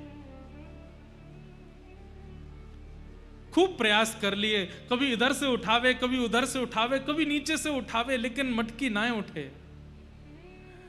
मन में सोचने लगी, अरे इतनी भारी कैसे हो गई? दूर दूर तक कोई गोपी भी नहीं जो सहारा दे दे तो उठा लूं। मन में सोचने लगी, कोई आ जावे, नेक सहारो लगा दे, सो ये मटकी उठ जाएगी। इतने में ही ललित गति विलास वल गुहास, प्रणय निरीक्षण कल्पितो रुमान, कृतमनुकृतवत्य उन्मदान्ध, प्रकृति मगन किलयस्य गोपबद्ध। पीतांबरी पहने, मधुर चाल, छम छम छम छम छम स्वर लहरियां सुनाई दे रही हैं।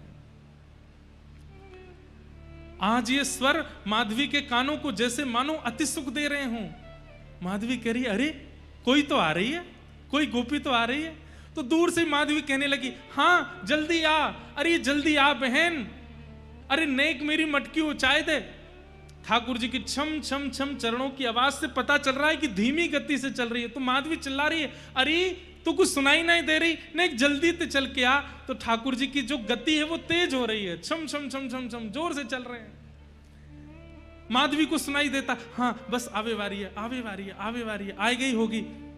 और जैसे ही ठाकुर जी सन्मुख आए, पीतांबरी पहनी है, मोर पिछ लहरा रहा है, श्याम वर्ण की कांति है, और आए करके त्रिभंग लली श्याम सुंदर दोनों चरण अपने इधर उधर करके और एक दीवार पर टेक लगाए के दूसरा हाथ कमर पर धर के देख रहे हैं माधवी की ओर।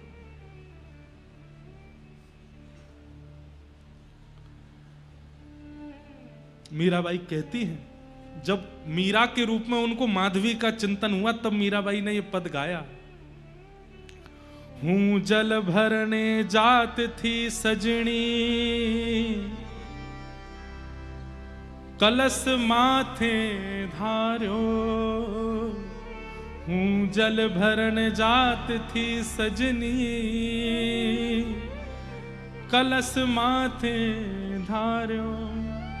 तभी सांवरी सी किशोर मूरत, सांवरी सी किशोर मूरत, कछुक टोनो कर डारो, कछुक टोनो कर डारो। मुझ पर कोई टोना कर दिया। अब तो नेत्र खुले रह गए, मुख खुला रह गया, हाथ मटकी पकड़े रह गए, सांस मानो जैसे थमसी गई हो, कुछ सोच नहीं रही है, कुछ विचार नहीं कर रही है, बस रूप माधुरी का दर्शन, और नेत्रों से बिंदु गिर रहे हैं अश्रु के। रोम के अलग अलग अंग पर पुलकित हो रहे हैं, जैसे मानो रोए खड़े हो रहे हैं मीराबाई के। बंधुओं, ये भाव इसलिए सुनिए कि कभी श्याम सुंदर आ गए तो ऐसा ही होगा। सुध ना रही तन मन की, सब बिसर गयो बारो, कछुक टोनो करी डारो। भूल गई, भूली री भवन में तो बावरी बहीरी, कृष्ण नाम जपते श्रवण सुनोरी आली। भूल गई, ये तक भूल गई कि मैं कौन हूं, मैं कहां हूं, मैं क्या कर रही हूं, ये क्या हो रहा है, सब भूल गई। बस नेत्रों में कृष्ण, मन में कृष्ण, बुद्धि में कृष्ण, रोम रोम में कृष्ण, वो छवि। और उसके बाद तो मंद मंद ठाकुर जी मुस्कान लगे और मुस्काए करके कह रहे हैं, उठाए ले। माधवी करिए क्या? अरे मटकी उचाए ले।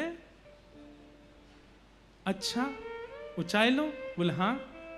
आप उचवाए दो? ठाकुर जी बोले मैं उचवाऊं? बोले हाँ। जैसे ही ठाकुर जी सन्मुख गए, छोटे से गोपाल जी,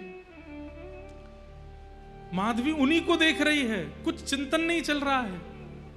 ठाकुर जी एक तरफ से मटकी पकड़ करके खड़े हैं और माधवी से कह रहे हैं, अरे मैं अकेलो कैसे उठाऊंगा, तू भी तो नेक जोर लगा।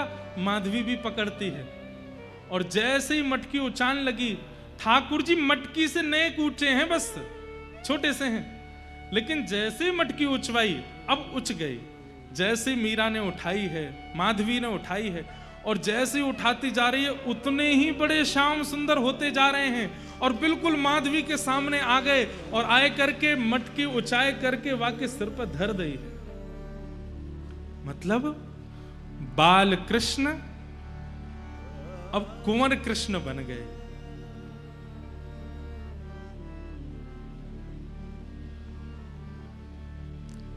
नेत्रों के ठीक सामने खड़े, होठ कांप रहे हैं, हाथ कांप रहे हैं, सोच नहीं पा रही है, सुध बुध नहीं है तन में। ठाकुर जी बोली उच गई? मीरा बोली हाँ। अब जाऊं मैं? माधवी कहती है नहीं, मत जाओ, यहीं रहो, सन्मुख रहो। ठाकुर जी बोले तेने तो मुख नहीं दिखायो ना मोकू, अब मैं नहीं दिखाऊंगा। और ऐसा कहकर के ठाकुर जी जा रहे हैं और माधवी रो रही है। कभी हाथ पकड़ती है, पर जैसे ही हाथ पकड़ती है हाथ अंतर ध्यान हो जाता है, कंधा पकड़ती है अंतर ध्यान हो जाते हैं, केश लहरा रहे हैं, केश पकड़ती है, सर्वांगण कृष्ण अंतर ध्यान हो गए। अब तो वो माधवी व्याकुल हो गई। मटकी दूर गिरी है, जल फैल गया है, ढूंढ रही है, कभी किसी गली में जाती है, कभी किसी द्वार पर। अभी आधी रात हो रही है, सब ब्रजवासी सो रहे हैं और माधवी ढूंढ रही है, कहां चले गए श्याम सुंदर। नंद नंदन पिया कपट जो कीनो, नंद नंदन पिया कपट जो कीनो, निकल गयो निकल गयो निकल गयो छल करके जादू करके जादू करके जादू करके हो जादू करके हो पिया कित गयो जादू करके जादू करके कित गयो जादू करके। बस निर्माण हो गया एक प्रेम की ऐसी धारा का, जिस धारा में आज तक गोते लगा करके कितने जीव प्रेम की गति को प्राप्त कर लेते हैं। मोर मुकुट पीतांबर सोहे, मोर मुकुट पीतांबर सोहे, मोर मुकुट पीतांबर सोहे, मोर मुकुट पीतांबर सोहे। कबहु न मिले कबहु न मिले, कबहू न मिले अंग भर के जादू करके, जादू करके, जादू करके, हो जादू करके, हो पिया कित गयो जादू करके, जादू करके कित गयो जादू करके। मेरा दासी शरण जो आई, मेरा दासी शरण। सब लोग गा। बंधुओं, आपको पता है ये जो अभी हम सुन रहे थे ना, ये अंतिम दर्शन था ठाकुर जी का। इसके बाद मीराबाई को कम से कम 10,000 साल तक ठाकुर जी नहीं दिखे। ये अंतिम दर्शन था मीराबाई का। इसके बाद पदों में जो भी गाया मीराबाई ने, वो इसी दर्शन का भाव गाया है। यही दिखे हैं बस ठाकुर जी, इसके बाद दिखे नहीं है ठाकुर जी। इतना लंबा विरह शायद किसी ने नहीं सहा होगा जितना लंबा विरह मीरा ने सहा। मेरा दासी शरण जो आई, मेरा दासी शरण जो आई, मेरा दासी शरण जो आई, मेरा दासी शरण जो आई। चरण कमल, चरण कमल, चरण कमल चित धर के जादू करके, जादू करके, जादू करके, हो जादू करके, ओ पिया कित गयो जादू करके, जादू करके कित गयो। नहीं दिखे ठाकुर जी।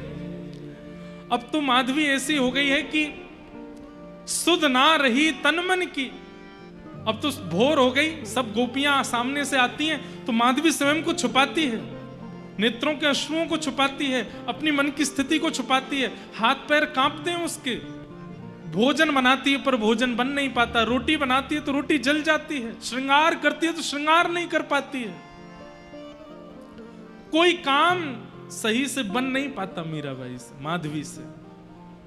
और बस अब ये भी उसको मन में भाव आता है कि मैं इन गोपियों से कैसे पूछूं कि ठाकुर जी कहाँ हैं। और ये गोपियां कभी ठाकुर जी को देखने जाती भी हैं तो माधवी को संग लेके नहीं जाती, क्योंकि सबको पता है कि ये तो चाहती नहीं देखना। तो माधवी भी कहने में झिझकती है कि मैं कैसे कहूं कि मुझे ले चलो, पहले मैंने इतनी बुराई जो की है। छिप कर के कभी माधवी जाती भी है तो ठाकुर जी का दर्शन नहीं होता। धीरे धीरे ठाकुर जी बड़े हो गए। 7 वर्ष की आयु जब हुई और इंद्र पूजा मिटा करके जब ठाकुर जी ने गिरिराज पूजन कराया, सब ब्रजवासी गोवर्धन गए, उनमें माधवी भी गई है। आज माधवी के मन में एक आशा है, आज कृष्ण दिखेंगे, आज श्याम सुंदर दिखेंगे, आज मुझे कन्हैया जरूर दिखेंगे। लेकिन लाखों की तादाद में ब्रजवासी हैं, उनमें कभी पीतांबरी दिखती है दूर से, कभी एक भुजा दिख जाती है, कभी कोई उंगली दिख जाती है, कभी केश दिख जाते हैं, पर मुखमंडल नहीं दिख रहा। ऐसी योजना बनती है कि मीराबाई जितना भी घूम घूम के आती है माधवी, ठाकुर जी को देख ही नहीं पाती। अंत तो गत्वा, जब इंद्र ने वर्षा की और 7 वर्ष के ठाकुर जी ने 7 कोस लंबे चौड़े गिरिराज पर्वत को अपनी बाम हस्त की कन्नी उंगली पर धारण किया। सब ब्रजवासी दौड़ करके जब ठाकुर जी के समीप पहुंच गए, माधवी जैसे तैसे प्रयास करके उस शिला के पास पहुंच गई जहां ठाकुर जी खड़े हैं।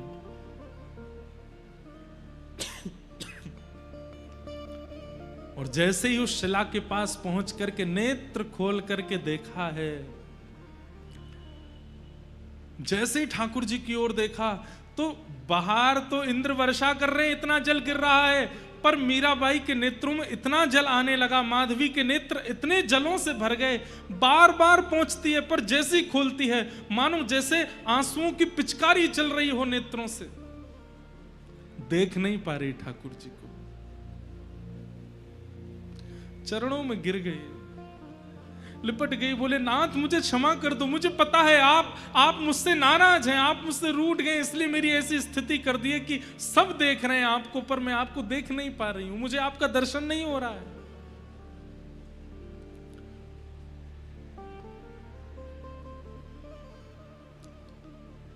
ठाकुर जी बोले माधवी, अब तो तोको मेरे दर्शन के काजे प्रतीक्षा करनी पड़ेगी। और कितनी प्रतीक्षा करूं?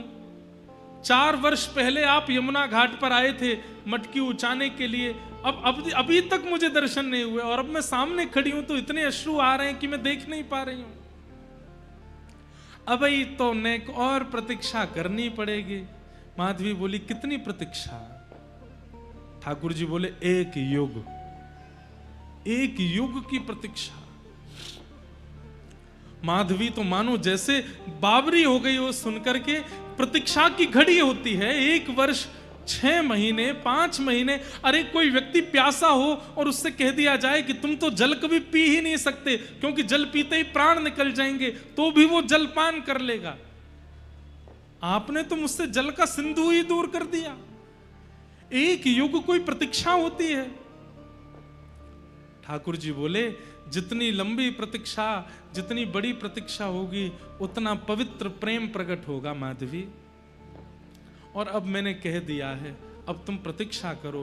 द्वापर युग जब निकल जाएगा तब कलयुग प्रारंभ होगा, और कलयुग प्रारंभ होने के कुछ 1000 वर्ष व्यतीत होने के बाद में मध्य में भक्ति शतक आएगा।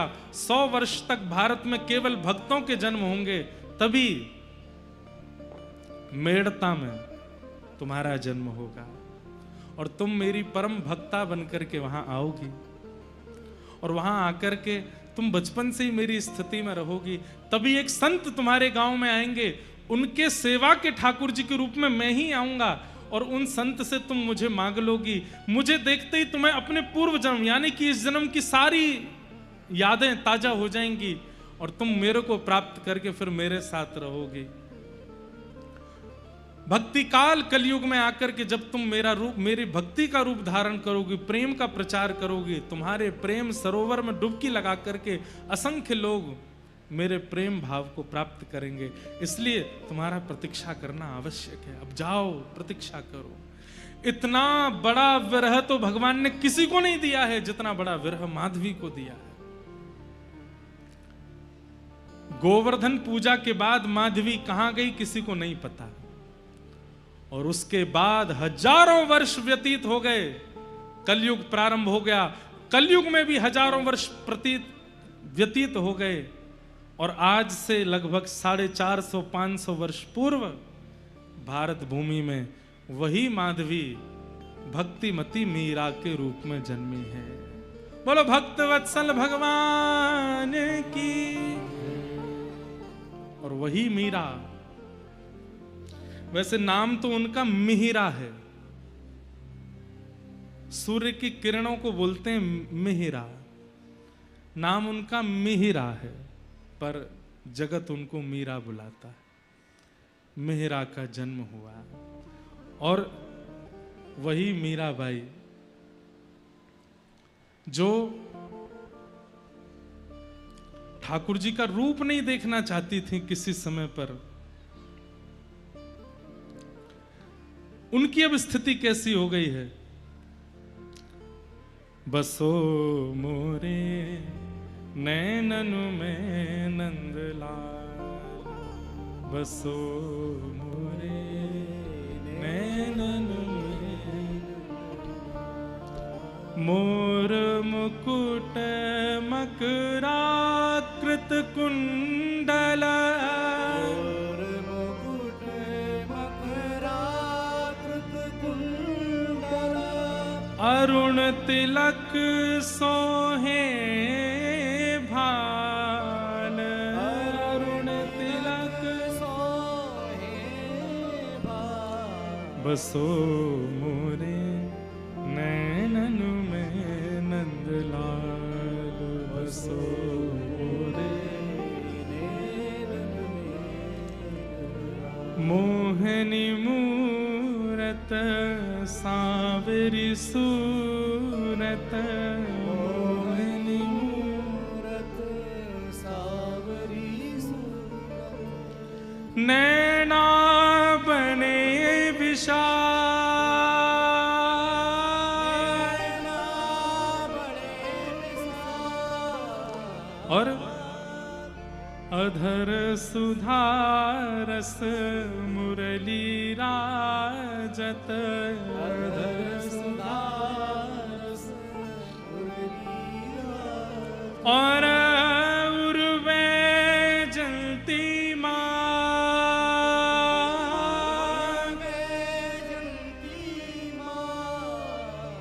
मीरा के प्रभु संतन सुखदायक मीरा के प्रभु संतन सुखदायक मीरा प्रभु संतन सुखदायक मेरा प्रभु संतन सुखदायक भक्त वत्सल गोपाल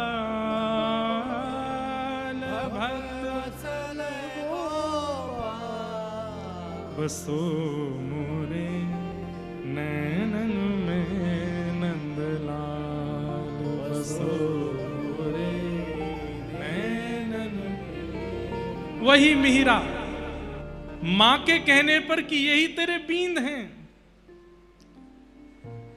उस मूर्ति में ही अपने बींद को देख लेती है और बस वहीं से शुरू हो जाती है ये कहानी भक्तिमती मीराबाई के प्रेम की। आगे क्या क्या हुआ ये सब हम आगे कथा में सुनेंगे, एक एक विषय मीराबाई का पक्ष रखेंगे। तो मैं ये बात क्यों कह रहा था, चैतन्य जब तक आप ठाकुर जी के प्रति चैतन्य भाव नहीं रखेंगे, कितना भी नाम जप कर लीजिए, कितना भी वृंदावन घूम आइए, कितना भी गिरिराज जी की परिक्रमा लगाए आइए, ठाकुर जी के प्रति मूर्ति का भाव है, ठाकुर जी के प्रति जड़ का भाव है, आपकी भक्ति कभी पुष्ट नहीं हो सकती। एक बात और कह दें, इसका मतलब यह नहीं है कि अपने गोद के गोपाल जी में ही चैतन्य बुद्धि है।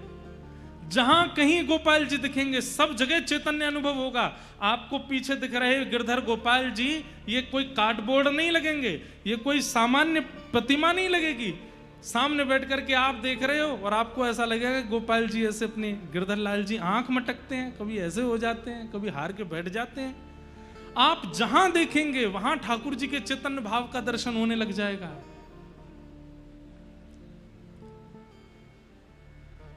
इसे कहते हैं चैतन्य। तो भगवान के तीन स्वरूप हैं, सत्य, चैतन्य और तीसरा आनंद। ठाकुर जी आनंद दाता है।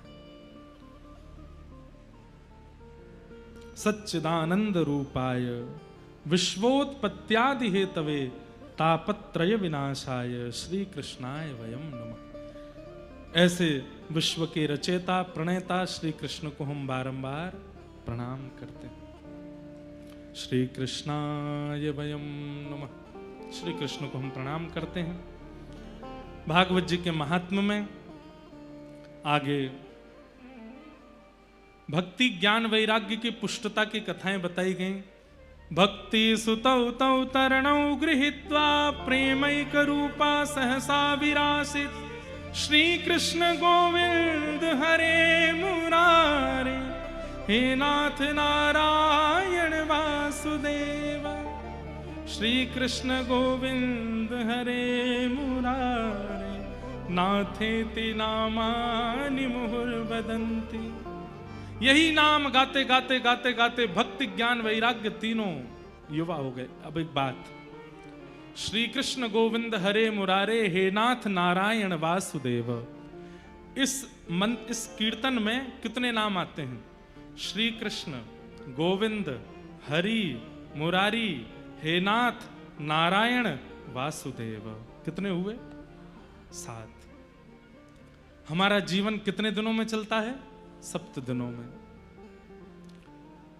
7 दिन में ही हमारा जीवन मरण सब संभव है। यदि कोई व्यक्ति इन 7 नामों को नित्य गाता है, श्री कृष्ण गोविंद हरे मुरारे हे नाथ नारायण वासुदेव, श्री कृष्ण गोविंद हरे मुरारे हे नाथ नारायण वासुदेव। एक और बात, श्री कृष्ण पूरी लीला, कृष्ण लीला आ जाती है इन 7 नामों में। कृष्ण भगवान का सबसे पहला नाम है, इससे पहले नाम ही नहीं था ठाकुर जी का। नीलमणि नीलमणि कहती थी यशोदा मैया। गर्गाचार्य जी ने आकर के सबसे पहला नाम रखा, इदानीम कृष्णताम गतः, श्री कृष्ण। गोविंद, गोविंद नाम कब पड़ा? जब ठाकुर जी ने गिरिराज जी धारण किए। हरि, ठाकुर जी का नाम हरि कब बना? जब गोपियों का चित्त हरण कर लिया, तब हरि। मुरारी, मुरारी नाम कब पड़ा? जब ठाकुर जी ने मुर नामक दैत्य को मारा। श्री कृष्ण गोविंद हरे मुरारी हे नाथ, ठाकुर जी नाथ कब बने? जब 16,108 विवाह कर लिए। नारायण कब बने? जब महाभारत युद्ध में अर्जुन को अपना विराट रूप दर्शन कराया। और वासुदेव कब बने? जब द्वारिकाधीश द्वारिका में बैठकर के श्री वसुदेव जी के सन्मुख, वसुदेव के जो पुत्र वो वासुदेव। तो संपूर्ण व्रज से लेके द्वारिका तक की संपूर्ण लीला इन नामों में आ जाती है। श्री कृष्ण गोविंद हरे मुरारे हे नाथ नारायण वासुदेव। नित्य गाया कीजिए, कोई बुराई है? चलते फिरते उठते बैठते खाते पीते हंसते सोते जागते नाचते हमेशा श्री कृष्ण गोविंद हरे मुरारे हे नाथ नारायण वासुदेव, श्री कृष्ण गोविंद हरे मुरारे हे नाथ नारायण वासुदेव। क्यों? क्योंकि इसी कीर्तन का गान किया है। भागवत जी के महात्म्य में कहते हैं, जिस कीर्तन को गाने से चित्त में भक्ति, ज्ञान और वैराग्य पुष्ट हुए हैं। नित्य गाओ। कीर्तन का गान करते हुए भक्ति, ज्ञान, वैराग्य पुष्ट हो गए। भागवत जी की कथा में आकर के श्री सनकादि ऋषियों को इन्होंने प्रणाम किया, सनत कुमारों को प्रणाम किया। आगे भागवत जी में धुंधुकारी का प्रसंग सुनाया गया, जहां पर आत्मदेव नाम के ब्राह्मण, जिनके कोई संतान नहीं थी, संत ने फल दिया, वो फल गैया को खिला दिया। तो गैया के गर्भ से गोकर्ण जी महाराज और पत्नी सहेली के बालक को ले आई, जो कि धुंधुकारी बने। धुंधुकारी बहुत दुष्ट था, माता पिता की हिंसा करता था। मृत्यु के बाद प्रेत बना। गयाजी श्राद्ध करने पर भी प्रेत योनि से मुक्त नहीं हो पाया। तब उसके निमित्त भागवत की कथा हुई, तभी वो अपनी प्रेत योनि से मुक्त हुआ। हम एक बात कहते हैं, जो भागवत जी प्रेत योनियों को, मरे हुओं को मुक्त कर देती, हम तो जीवित हैं, हम तो अभी जिंदा हैं। एक होते हैं मरे हुए, एक होते हैं पितृ बन गए, और उसमें भी प्रेत योनि में चले गए। प्रेत को कहते हैं जिनको नरक में भी स्थान नहीं मिलता, वो प्रेत बनते हैं। ऐसे प्रेतों को, अधम से अधमों को भी भागवत जी जब पवित्र कर सकती हैं, तो हम तो अभी जीवित हैं, हमें भागवत जी पवित्र क्यों नहीं करेंगी? निश्चित पवित्र करेंगी। बस कोई व्यक्ति धारणा कर ले कि मुझे अपने जीवन में पवित्रता चाहिए। और पवित्रता कैसी? ऐसी नहीं कि मैं खुद को देख के रीझूं, कोई और मुझको देख के रीझे। बस जब हम वृंदावन जाएं तो श्री राधा रमण हमसे प्रसन्न हो जाएं। हमारी, उनको पवित्रता बड़ी प्रिय है, ठाकुर जी को पवित्रता बड़ी प्रिय है। आप लोग मधुमंगल श्रीदामा की कथाएं सुनकर के ये मत सोचा करो कि ठाकुर जी तो घोड़ा बना करके मधुमंगल पे बैठ जाते हैं, श्रीदामा के बाल पकड़ लेते हैं, उनका झूठा खा लेते हैं। ठाकुर जी को पवित्रता अति प्रिय है, लेकिन जब वो किसी के चित्त की पवित्रता देख लेते हैं तो फिर उसके साथ कोई भी लीला करने में संकोच नहीं करते। फिर उसके हाथ का भी खा लेंगे, उसके गाल से भी चाट के खा लेंगे, उसके ऊपर भी बैठ जाएंगे। मतलब कोई व्यक्ति प्रोटोकॉल तब तक बनाता है जब तक व्यक्ति की दूरी है। व्यक्ति जैसे ही संबंधी हो जाता है सारे प्रोटोकॉल खत्म कर दिए जाते हैं। लड़का जब पहली बार लड़की से मिलने जाता है विवाह के लिए, तब देखो कैसा नवा धोवा साफ सुथरा, कितना पवित्र बन के जाएगा। मतलब टी शर्ट में भी सरवट नहीं हो। लड़की कहती है कि भाई बड़े अच्छे हैं हमारे होने वाले पतिदेव। वो तो ब्याह के बाद पता चलता है 4 दिन तक नहाते भी नहीं है, पड़े रहते हैं। क्यों? ये प्रोटोकॉल इसीलिए बनाए जाते हैं ताकि व्यक्ति दूर है तो दूरी से हमारे अनुकूल बनने का प्रयास करे, और व्यक्ति जब अनुकूल बन जाता है तो सारे प्रोटोकॉल तोड़ दिए जाते हैं। राधा वल्लभ जी, बिहारी जी, राधा रमन जी, जगन्नाथ जी, ये सब इतने प्रोटोकॉल में क्यों रहते हैं? हमें चैलेंज कर रहे हैं, हमारे लायक बन जाओ, हम अपना प्रोटोकॉल तोड़ देंगे, तुम्हारे हो जाएंगे। मीराबाई के लिए तोड़ा है, सूरदास के लिए तोड़ा है। तुम अभी भी इतने पवित्र हुए नहीं हो चित्त से, इसलिए हम अपने प्रोटोकॉल में ही हैं। इसलिए भैया ठाकुर जी के अनुकूल बनो, और उनकी अनुकूलता केवल भागवत की कथा प्रदान कर सकती है। ऐसी भागवत के हम लोग मधुरमयी कथा श्रवण करेंगे। आज प्रथम दिन महात्म है। असारे संसारे विषय विशेषंगा कुलधिया, क्षणार्धम क्षेमार्थम पिबत सुख गाथा तुलसुधा, किमर्थम व्यर्थम भो ब्रजत कुपथे कुत्सित कथे, परीक्षित साक्षीयत श्रवणगत मुक्त्युक्ति कथने। बोलो भागवत महापुराण की।